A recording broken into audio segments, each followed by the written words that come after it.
Hello विद्यार्थियों, नमस्कार। पिछले वीडियो में मैंने आपको उपसर्ग के बारे में पढ़ाया था। हमने उसके बारे में मार्गदर्शन हासिल किया था। आपको ख्याल होगा कि प्रत्यय और उपसर्ग और प्रत्यय दोनों भी अथवा में पूछे जाते हैं। 2 नंबर का पूछा जाता है, या तो उपसर्ग दिया होगा या तो प्रत्यय दिया होगा। तो आज हम प्रत्यय, आपने उपसर्ग की तैयारी कर ली होगी। आप जानते हैं कि उपसर्ग हमेशा शब्द के आगे लगते हैं और उसके अर्थ में परिवर्तन करते हैं। यहां उसका उल्टा है, प्रत्यय शब्द के पीछे लगते हैं और फिर उसके अर्थ में परिवर्तन करते हैं। तो जैसे यहाँ पे प्रश्न है, प्रत्यय किसे कहते हैं? तो परिभाषा है, प्रत्यय वे शब्द हैं जो दूसरे शब्दों के अंत में जुड़कर, देखना याद रखना, दूसरे शब्दों के, अन्य शब्दों के अंत में मतलब पीछे जुड़कर अपनी प्रकृति के अनुसार शब्द के अर्थ में परिवर्तन कर देते हैं। तो प्रत्यय शब्द 2 शब्दों से मिलकर बना, जैसे उपसर्ग शब्द 2 शब्दों से बना हुआ था, इसी प्रकार प्रत्यय भी 2 शब्दों से मिलकर के बना है। पहला शब्द है प्रति, दूसरा शब्द है अय, प्रतिधन अय। प्रति का अर्थ होता है साथ में और अय का अर्थ होता है चलने वाला, साथ में चलने वाला। तो प्रत्यय मूल शब्द के बाद लगती, याद रखना आपकी, प्रत्यय हमेशा मूल शब्द के बाद लगते हैं। प्रश्न इस प्रकार पूछा गया होगा आपको कि निम्नलिखित शब्दों में से प्रत्यय ढूंढकर अलग कीजिए। आपको क्या प्रश्न, जैसे वहां पे लिखा होगा उपसर्ग वाले में कि निम्नलिखित शब्दों में से उपसर्ग अलग करिए, ऐसे ही यहाँ पर दिया होगा निम्नलिखित शब्दों में से प्रत्यय ढूंढकर अलग कीजिए। तो यहाँ पे मैंने कुछ जैसे यहाँ पे उदाहरण दिए हैं। पहले जैसे आपको दिया होगा शब्द, आपको यही दिया होगा, शब्द ही दिया होगा। आपको मूल शब्द ध्यान ढूंढना है और प्रत्यय ढूंढना है। आपको लिखना तो प्रत्यय है, लेकिन मैंने आपको दोनों रीति से समझाने का प्रयास किया है। जैसे यहाँ पे मानवता शब्द है, तो इसमें मूल शब्द क्या है? तो मूल शब्द मानव है, तो प्रत्यय क्या लगा? प्रत्यय इसमें ता लगा है। इंसानियत, तो मूल शब्द है इंसान और प्रत्यय लगा इयत। बसेरा, तो बसेरा में बसना जो है मूल शब्द है, बस धातु है और बसना क्रियापद है, और उसमें एरा, यहां पर एरा। फिर है भूलक्कड़, तो मूल शब्द हुआ भूल प्लस उसमें प्रत्यय क्या लिखा है? अक्कड़। याद रखना ये सब प्रत्यय हैं और ये शब्द क्या है? मूल शब्द। ये सब भाववाचक संज्ञा है और कृतवाचक संज्ञा है, यह ध्यान रखना। आगे देखिए पुजारी, तो पुजारी जो भाव है पूजा प्लस उसमें क्या लगाए? प्रत्यय आरी। पढ़ाई, पढ़ धातु है, पढ़ धातु है, उसमें आई लगा पढ़ाई। दुखी, दुख शब्द है और उसमें बड़ी की मात्रा लगी तो ई खाली प्रत्यय लगा है। तैराक, तो तैरना, तैर शब्द है, मूल धातु है, उसमें तैरना क्रियापद है और आक उसमें जो है आपका प्रत्यय लगा है तैराक। बुढ़ापा, तो बूढ़ा मूल शब्द है, पा उसमें जो है प्रत्यय लगा हुआ है। झगड़ालू, झगड़ा में झगड़ जो है वे मूल शब्द है, झगड़ा जो है वो कृत संज्ञा हो गई और आलू उसमें प्रत्यय लगा है, झगड़ालू। बढ़िया, बढ़ शब्द मूल शब्द है, उसमें इया प्रत्यय लगा हुआ है। इसी प्रकार मिलनसार, तो मिलन मूल शब्द है और सार उसमें प्रत्यय लगा हुआ है, मिलनसार। आगे हम प्रत्यय के मूल भेद, उसके कुल कितने भेद हैं वो हम पढ़ने जाएंगे। तो कृत्य के मूल 2 भेद हैं, कृत प्रत्यय और तद्धित प्रत्यय। कृत प्रत्यय किसे कहते हैं? तो क्रिया का मूल रूप या धातु से बने हुए शब्द को क्रिया कहते हैं, और क्रिया के मूल जो है शब्द को कृत धातु कृत प्रत्यय कहते हैं। जैसे कि घूम शब्द है, उससे बनेगा घूमना, और फिर प्रत्यय लगेगा घुमक्कड़ शब्द हो जाएगा। तद्धित प्रत्यय किसे कहते हैं? तो जो संज्ञा, सर्वनाम, विशेषण अथवा अव्यय, संज्ञा, सर्वनाम, विशेषण और अव्यय के बाद जो लगता है उसको अपने क्या कहेंगे? तद्धित प्रत्यय कहेंगे। जैसे यहाँ पर उदाहरण दिया है, गरम। गरम क्या भाववाचक संज्ञा है, और उसमें सब प्रत्यय लगा आहट, तो क्या बन गया? गर्माहट। आपको गर्माहट शब्द दिया होगा, आपको इसमें से प्रत्यय अलग करना है, तो क्या लिखोगे? आहट। अंध, एरा प्रत्यय लगा हुआ है, तो यह अंधेरा। अंधेरा में एरा प्रत्यय लगा हुआ है। बैठक, बैठक में का प्रत्यय लगा हुआ है, तो बैठका बन गया है। तो इस प्रकार से आपको ये शब्द याद रखने का, कृत प्रत्यय और तद्धित प्रत्यय। उसका विशेष आपको ध्यान नहीं रखना है, केवल आपको तो परीक्षा में घबराना नहीं है। ये आपको याद नहीं रहा तो भी कोई चिंता की बात नहीं, ये तो सामान्य जानकारी के लिए आपको मैंने ये जो है परिचय दिया है, तो इसलिए आपको थोड़ा ध्यान रखना है। अब यहाँ पे एक प्रश्न, ये कुछ शब्द ऐसे हैं जो मूल शब्द को ही परिवर्तित कर देते हैं। जैसे अपने यहाँ पे जैसे बैठक लिखते थे तो बैठ लिख करके का लिख देते थे, बैठका हो जाता था। पर यहाँ पे जो मूल शब्द है उसके मूल शब्द में ही परिवर्तन हो जाता है। तो उसके कुछ यहाँ पे नियम समझाता हूं, उसको ध्यान से सुनिएगा। मूल शब्द को परिवर्तित करने वाले प्रत्यय, तो पहले हम स्वरों के बारे में जानकारी हासिल करते हैं। पहले स्वर जो है आपको पता होना चाहिए, अ, आ, ये जो है एक जो है रूप में आएंगे, ई एक रूप में आएंगे, ऊ छोटा ऊ और बड़ा ऊ, ए एक साथ, ओ एक साथ। ये अपने को ध्यान में रखने का है। अब आप मान लो कि अपने को प्रत्यय लगाने का है इक, य अथवा आ, ये 3 प्रत्यय आपको मान लो कि आता है। तो किस प्रकार से मूल शब्द में परिवर्तन होता है उसका आपको यहाँ पर उदाहरण दिया। हाँ, याद रखना कि अगर अ और पहला वर्ड, अगर पहला अक्षर, पहला शब्द का, मूल शब्द का पहला अक्षर अ हो तो वो आ हो जाएगा, ठीक है। या तो ई या ए हो, ई या ए हो तो ए बन जाएगा, और ओ हो तो औ बन जाएगा, ऊ हो तो औ बन जाएगा। ये आपको ध्यान में रखना है। अ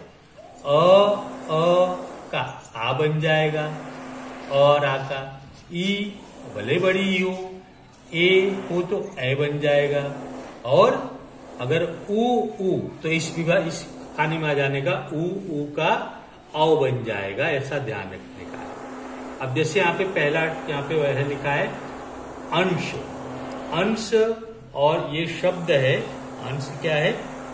शब्द है, और इसमें जो है प्रत्यय लगा है इक, और इसका जो है शब्द बन गया है वो, ये मूल शब्द अपने यहां लिख देता हूं, ये मूल शब्द है, ठीक है। तो मूल शब्द जो है अंश है, अंश में प्रत्यय लगा इक, तो आपको देखने का इक यहाँ पे लगा है, पहला शब्द क्या है? अ है, तो उसका जो है क्या बन जाएगा? आ बन जाएगा, तो आंशिक। ख्याल में आया? दूसरा उदाहरण चाहिए, अनुपात, उसमें इक लगाना है तो अ का आ बन जाएगा। यहाँ पे मूल शब्द में परिवर्तन आ रहा है, आनुपातिक। परिवार, इक लगेगा, पारिवारिक। सप्ताह, तो स पर आ का डंडा लग जाएगा, साप्ताहिक। इसमें भी एक प्रत्यय लगाना है, इसमें एक प्रत्यय लगाना है। अच्छा, अब इसके बाद मान लो कि अपने को वहां पे एक प्रत्यय लगाना है, लेकिन पहला वर्ण ई है, तो देखो पहला वर्ण ई या ए हो तो ये ए बन जाता है। तो जैसे इच्छा लिखा है तो इक लगाएंगे तो ऐच्छिक हो जाएगा। विधान इक लगाया तो वैधानिक, विज्ञान इक लगाया तो वैज्ञानिक। ये देखो ई है, इसके लिए ऐ का डंडा लग रहा है। वेद इक लगाया तो वैदिक। अब यहां पे देखो ऊ है, अब ऊ और ओ का क्या बन जाएगा, औ बन जाएगा। ठीक है, तो भूगोल तो ऊ लगा हुआ है, इक लगाने का है भौगोलिक। खेलना, ये खिलौना शब्द है रथ, और यहाँ पे औना लग गया खिलौना, खेलने से बना औना, तो इसमें खिलौना ये अलग शब्द बन गया, इसकी चिंता नहीं करनी, ये अलग है। बन गया, ठीक है। आगे पेज पलटा गया है तो ध्यान रखिएगा। आगे अब अगर वहां पे मैंने आपको समझाया था, फिर य एक प्रत्यय है य, तो य लगेगा तो किस प्रकार से वैसे बनेगा, वैसा ही उदाहरण यहाँ पे भी आपको दिया हुआ है। जैसे देखो ललित, तो य लगा, तो य में फिर क्या करने का, डंडा आगे लगा देने का। लेकिन य लगेगा, लेकिन जो त है उसका हलंत हो जाएगा। लालित्य, ला ये त का हलंत हो गया। स्वस्थ, तो स्व के ऊपर आ का डंडा लगेगा, और स्वास्थ्य, सहचर तो साहचर्य, यह लगाएंगे तो साहचर्य। चतुर, चातुर्य। आपको ये क्या ध्यान रखना है कि यहां पर आपको ऐसे शब्द दिया होगा, चातुर्य में कौन सा जो है प्रत्यय लगा हुआ है, तो आपको लिखना पड़ेगा चतुर धन य, तो यह प्रत्यय है इसमें। अब कई बार लड़के क्या गलती से रया य कुछ भी कर देंगे, तो वो इसमें ध्यान रखने का। इसमें लालित्य, स्वास्थ्य, साहचर्य, चातुर्य में प्रत्यय क्या लगा हुआ है, य लगा हुआ है, ये ध्यान में रखने का। आगे जैसे विराग शब्द है, तो देखो ई का डंडा है तो अपने अय हो जाता है, ध्यान है कि नहीं। तो विराग में य लगा है तो वैराग्य, तो वैराग में विराग और य मूल शब्द है। सौंदर्य में सुंदर, देखो सौ, तो मैंने आपको बताया उ और ओ मिलकर के औ बन जाता है, तो यहाँ पे सु का क्या हो जाएगा, सौ पर, और यह सौंदर्य हो जाएगा। कवि, तो यहाँ पे अ है तो यहाँ पे काव्य हो जाएगा, क पर आ का डंडा हो जाएगा, और व आधा, और फिर यह बन जाएगा। ये तो मैंने आपको समझाया कुछ परिवर्तित होने वाले नियम। अब इसके बाद कुछ पदों में आपको जो है वो दो दो उपसर्ग आएंगे, तो ऐसे जैसे यहाँ पे उदाहरण दिया हुआ है, तो उससे घबराने का नहीं। आपको एक ही उपसर्ग, परीक्षा में अगर एक उपसर्ग भी लिखोगे तो कोई आपके नंबर काटेगा नहीं। जैसे यहाँ पे पर मैं आपको समझा दे रहा हूं, समालोचना, तो देखो इसमें दो उपसर्ग है, पहला सम भी है आ भी है। देखो सम, फिर इसमें आ लिखा हुआ है, आ भी है, और फिर इसमें मूल शब्द है लोचन, और इसमें जो पीछे लगा हुआ है वो क्या है, वो प्रत्यय है, पीछे लगा हुआ है वो प्रत्यय है। तो कई ऐसे शब्द हैं जिसमें उपसर्ग और प्रत्यय एक साथ लगे होते हैं। जैसा दूसरा उदाहरण अप्रत्याशित, तो अ उपसर्ग है एक, प्रति भी उपसर्ग है दो, और अशित ये उपसर्ग है, अरे ये शब्द है, सॉरी ये मूल शब्द है अशित, लेकिन इसमें आशा जो है, आशा शब्द मूल है, उसमें इत प्रत्यय लगा है, तो आशा इत शब्द है। सुसंगठित, तो सु जो है क्या है, उपसर्ग है, संग भी उपसर्ग है। जैसे आपको सु निकाल दो तो क्या बचा, संग, तो संग भी तो उपसर्ग हुआ। जैसे यहाँ पे अ निकाल दो तो प्रति उपसर्ग हो गया। जैसे यहाँ पे समा निकाल दो, आलोचना लिखा था, सम निकाल दो तो आ तो जो है आपका उपसर्ग हुआ। इस प्रकार से अपने को ध्यान में रखने का है। निर्भिमानी, तो निर भी उपसर्ग है, अभी भी उपसर्ग है, मूल शब्द है मानी, इसमें प्रत्यय है ई, ऊपर वाले में सुसंगठित में गठ जो है वो मूल शब्द है, इत जो है प्रत्यय लगा, गठ में सब प्रत्यय लगाएंगे गठित हो जाएगा। तो इस प्रकार से ये जो है आपको कुछ शब्द ऐसे बता रहा हूं इसमें उपसर्ग भी है प्रत्यय भी है, तो इसको खाली जानकारी के लिए आपको हासिल रखना है और कुछ नहीं। इसी प्रकार नीचे जो कुछ शब्द हैं उसमें भी दो दो प्रत्यय दिए हुए हैं, आपको दो दो प्रत्यय कैसे लिखा, जैसे राष्ट्रीयता, तो देखो राष्ट्रीयता में मूल शब्द क्या है, राष्ट्र, उसमें बड़ी की मात्रा तो ई, ये भी प्रत्यय, और पीछे एक और प्रत्यय ता, जैसे मैंने आपको मानव का मानवता बताया था, ख्याल होगा। तो ता भी प्रत्यय, ये भी प्रत्यय है। भौ मौलिकता, तो इसमें मौलिकता में मूल जो है शब्द है मूल, उसमें प्रत्यय लगा एक और शब्द लगा ता। बुद्धिमानी, तो बुद्धि मूल शब्द है, मान भी जो है वो प्रत्यय है, ई भी प्रत्यय है। समझदार, तो जैसे समझदार शब्द है तो आप इसमें प्रत्यय क्या अलग करोगे, दार, लेकिन यहाँ पे दारी लिखा हुआ है तो समझ एक जो है मूल शब्द है, दार जो है वो प्रत्यय है, ई भी प्रत्यय है। तो इस प्रकार से आपको इन प्रत्ययों के बारे में मैंने आपको जानकारी दी है। नीचे कुछ और कठिन उदाहरण दे रहा हूं, वो आपको अपनी नोटबुक में मैंने इसका खाली समझा रहा हूं। जैसे पे माधुर्य लिखा है, तो माधुर्य में आप क्या लिखोगे, मधुर प्लस य। जैसे वहां पे ऊपर बताया था ना कि मधुर में फिर अगर मान लो य प्रत्यय लगता है तो अ का आ हो जाता है, तो माधुर्य। इसी प्रकार अदिति में अदिति धन य, अदित पर छोटी की मात्रा लग जाएगी, अदिति धन य। नैराश्य में निराशा धन य। दैन्य में दीन धन य, दीन धन य।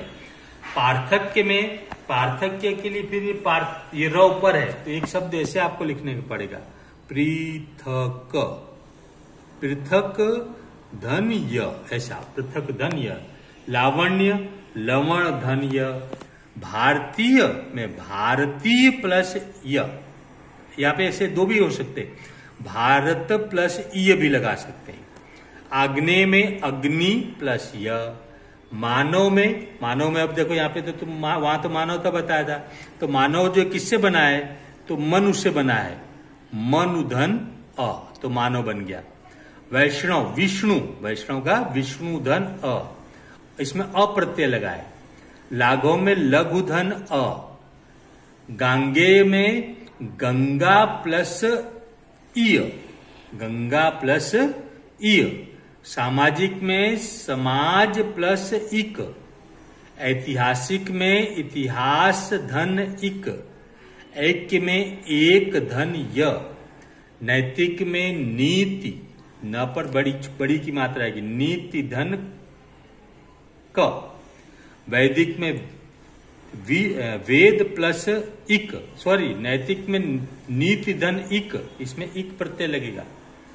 और वैदिक में वेद प्लस इक। औद्योगिक में देखो अ हो गया ना, तो यहाँ पे वो उद्योग से बना था तो उद्योग प्लस इक। भौतिक में भूत प्लस इक। यौगिक में योग प्लस इक। और सौंदर्य में सुंदर प्लस य। तो इस प्रकार से जो ये उदाहरण है आपको अलग से अपनी नोटबुक में भी लिखना है। ये खाली इतना ही नहीं लिखना है, इसमें आपको होमवर्क में मैंने दिया है कि इसमें आपको प्रत्यय अलग करना है। धन्यवाद।